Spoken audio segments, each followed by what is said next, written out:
So, nandito tayo para pick upin yung ating green card.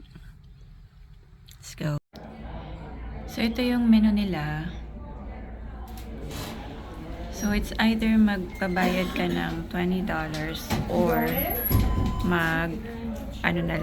mag-service ka na lang. So, kami, sabi nung friend ko, paano kung $10 lang yung bigay namin, okay lang ba? Sabi nila, it's all or nothing daw. Kung hindi mo mababayaran yung 20, ayaw naman daw nila na kunin yung 10 mo.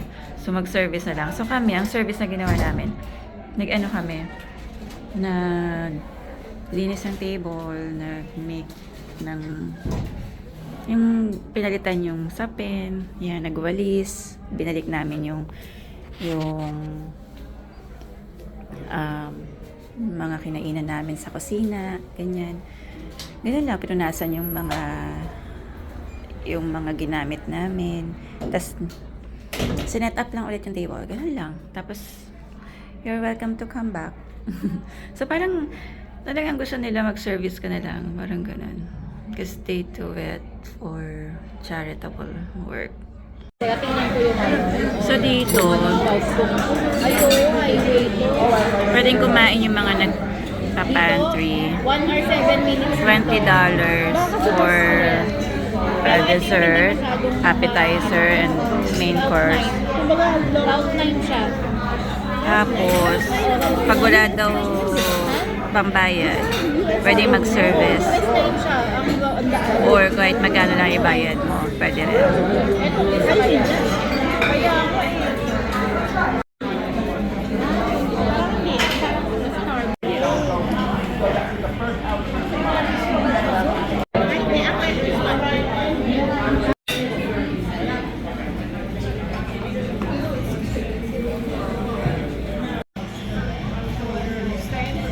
This is ano? Soul chicken. Soul chicken.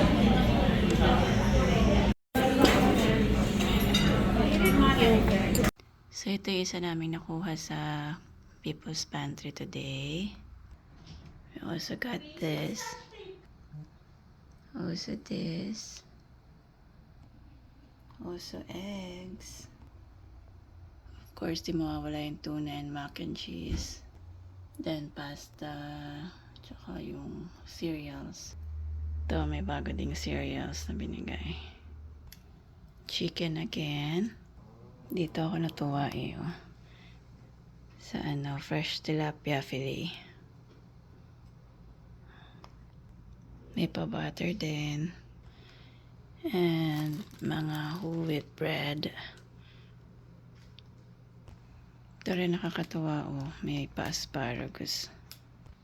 And bananas. Ayan. Tuwa ako sa bananas kasi lagi tayong pinupulikat dito.